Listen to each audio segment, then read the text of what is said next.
broadcast is now starting. All attendees are in listen-only mode.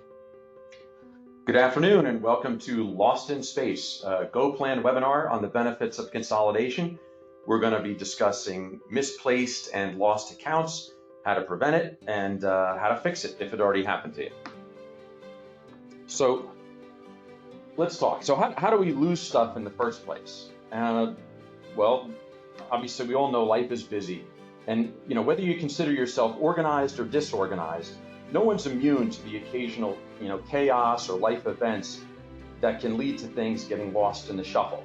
So here we see some of the things that cause that to happen to people. Things like you move, and in that process we know how busy it gets and how you can lose track of things and think, well, I'll take care of that after I settle in at my new place. Whether it's a new residence or it's a new job, same thing happens there. I'll circle back and deal with that when I'm settled in, right? And then life is busy. People forget about details of some of their old benefits. Maybe they had a small pension plan they forgot they had, or a small retirement plan they just started participating in. We oftentimes start things, but then we tend to not finish them, put them on the back burner, and they wind up in the circular file. Marriages and divorces can obviously create havoc in terms of people's personal finances and planning. Medical and family issues are other things that can cause havoc and cause things to be put on the back burner and then never get back put on the front burner. And when your employer or an ex-employer changes their benefits or providers, and you think, well, I'll go back and I'll deal with that some other time, and then maybe your ex-employer gets bought out, or they change their service providers, and then it's much harder to track down old retirement plans. Let's get to the next slide here. There we go. So some of the things that might get lost in the shuffle, as we see up here, are things like savings and checking accounts, custodial accounts, things at banks. Like I said, if you move and you lose track of, you don't go back to the old bank and you left a small account there or a CD that wasn't mature yet and thought I'll circle back on that at some point in the future.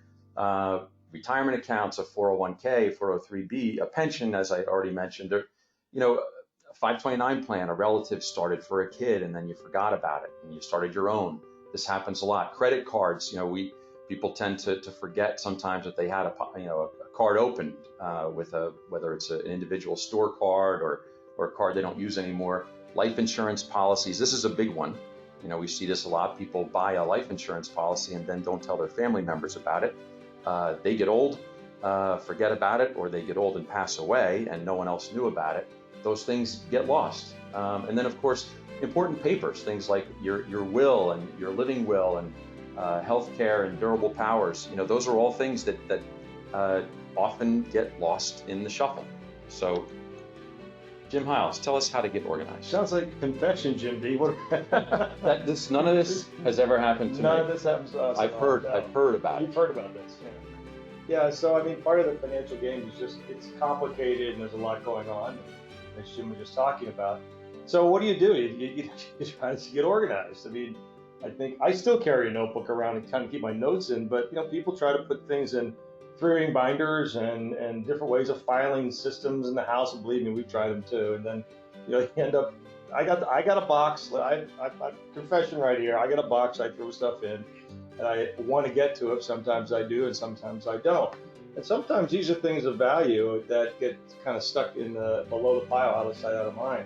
I've seen different ways you can do spreadsheets, and sometimes these work. It's a matter of what works for you. But with what's going on with technology these days, there's so many different planning software tools out there that you can use. Mint is one of those that we like. We also use something called eMoney, and it's available to all the participants on this phone call. It's free of being part of Greenleaf Financial and our wellness platform called GoPlan 101. And it allows you to basically come in here and put your details, your information, so you can save it. And it's not just putting in your budget, but it also allows you to take advantage of something called the vault. And the vault is I think, a great thing. It's a digital vault where you can basically store information that you may not touch but once in a while or once in a long time. But you know it's there. For example, my wife asked me if something happens to me, where do I go find all this stuff? Well, it's in eMoney, username and password. You get into eMoney, you can save all your legal documents in here, tax returns, birth certificate, driver's license, passports. I unfortunately lost my phone a week or so ago, and I was one of those cool guys that had my driver's license stuck into that little pocket on the back. Nice. My driver's license was in there, so I lost the driver's license too. That was a wreck. And if I didn't have a good assistant to help me out, I'd probably still be in Turks and Caicos right now. But bottom line is, if you take pictures of this stuff, they serve as ways where you can go back and capture that information that you forgot about or need in a situation like that. Right, and that's a good point, is that it's something that can be accessed. You can access it from another location. If you're out of town, out of the country, if you can get online, you can get access to these things. Whereas, obviously, I don't think you travel with that shoebox, do you? I try not to. Yeah. I can't get it through customs. Yeah, they frown on that. So in order to get to, if you want to go to gfplan.com and then click on For Individuals and then click on Start Your Plan, that's where you set up your account with eMoney, which you're able to do now. You get there's a little delay because we have to make sure that you're connected to a company through Greenleaf, and we will approve you, and you could have access to eMoney, and you can use just the vault if you don't want to use any other features of the whole program, which is quite a bit.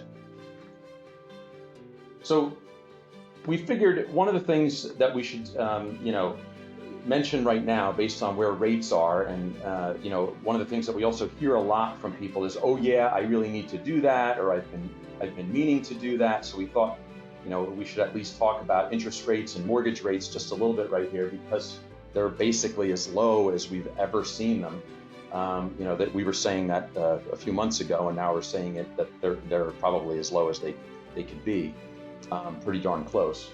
And this is where people oftentimes say they've been meaning to refinance or take a look at a second mortgage or a home equity line of credit.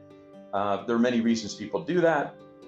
Obviously, those are some of them right there. The primary ones are you can reduce your monthly payment amount and reduce reduce the number of years, sometimes both, or consolidate debt if it makes sense for you.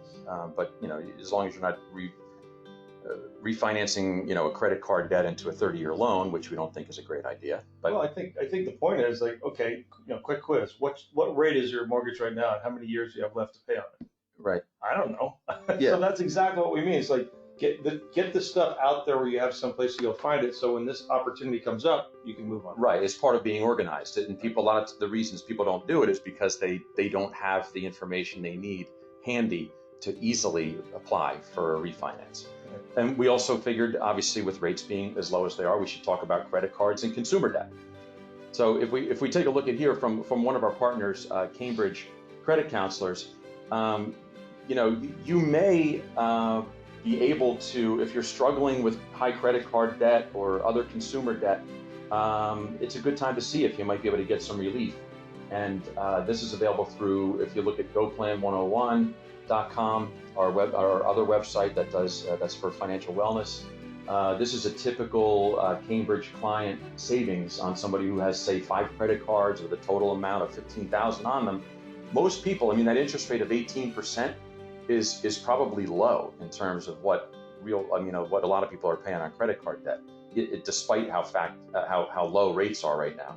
Minimum payment of $375. It's going to take you 382 months to pay that off.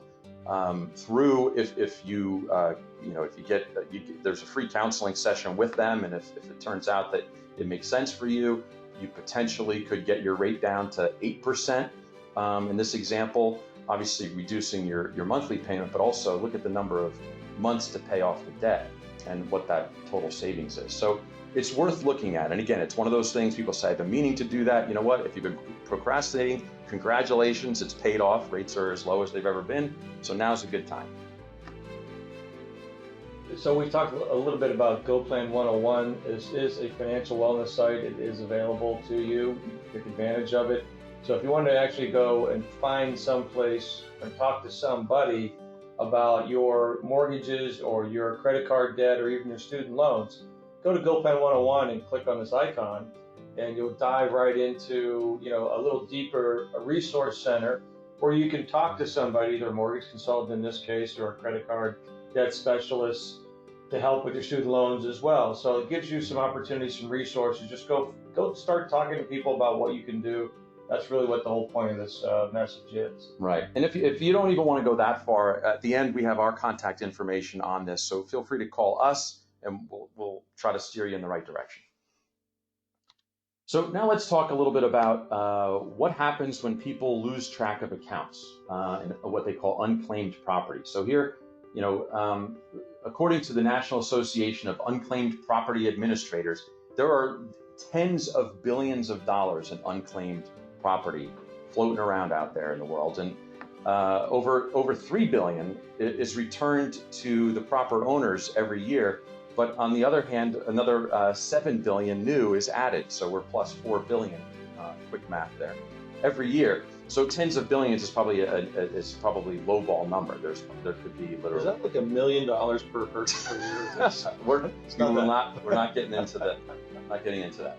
I'm amazed at this. Every time someone brings this up, I'm like, you gotta be kidding me. But there's a ton of unclaimed property out there. 1 in 10 people, they say, have unclaimed property floating around. So how do we find that? How do you find it? Unclaimed.org is the National Association of Unclaimed Property Administrators website, right? So it's basically all of the states. So if you go on there, find your state, click on it, it pipes you straight through to your states, because this is handled on the state level. When you lose property or don't claim it, or it gets lost in the shuffle, it gets escheated to the state. The state has to keep track of it, and they really, in most cases, don't want to keep it, but they have nowhere to return it to because they don't know who it belongs to.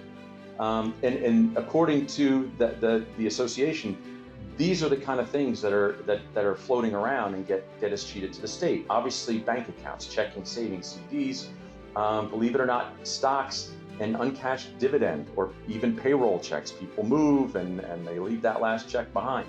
Refunds, traveler's checks, trust disbursements, unredeemed money orders or gift certificates, utility security deposits. You move and the security deposit gets left behind. Happens all the time.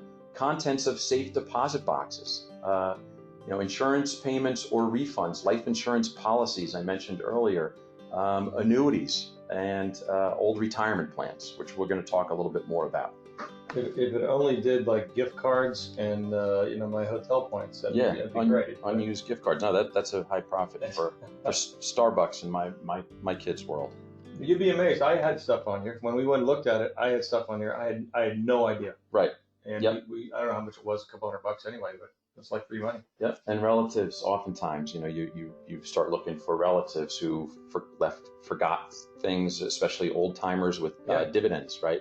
Yeah. Stocks and dividends. Well, we had paid money into a credit card. We overpaid. No idea. We thought it was paid. You had a credit balance.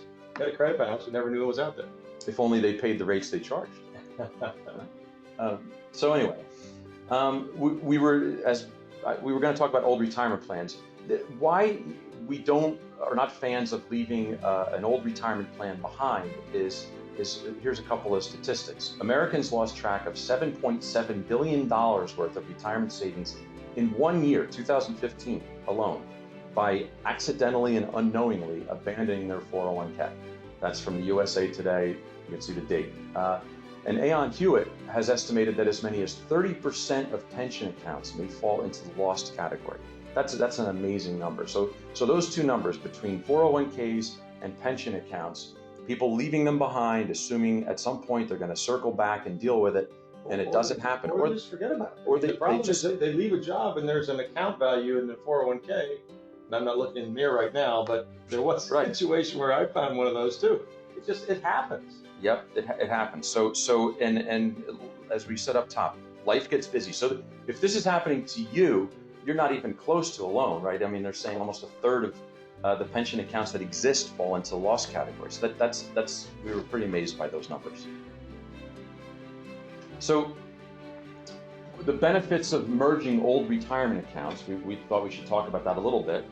Jim, this is your favorite TV show, so why don't you? I don't know if anyone remembers Lost in Space. This is the actual the 1960s. That's the original, right? Yeah, back before TV was even invented. So, when you're talking about bringing your retirement plans together, yeah, it makes it kind of obvious. It's going to be easier to track. If you roll everything together, merge your retirement plans, you're creating one big, larger account that's going to have a lot less paperwork. You're going to have fewer documents come tax time. When you get to retirement, you want to begin to take money out. You're going to be asked to take something called a required minimum distribution out of your retirement plans, and that means you have to know what all your retirement plans values are. Then you have to add them all up and try to figure out how it's going to work between the plans.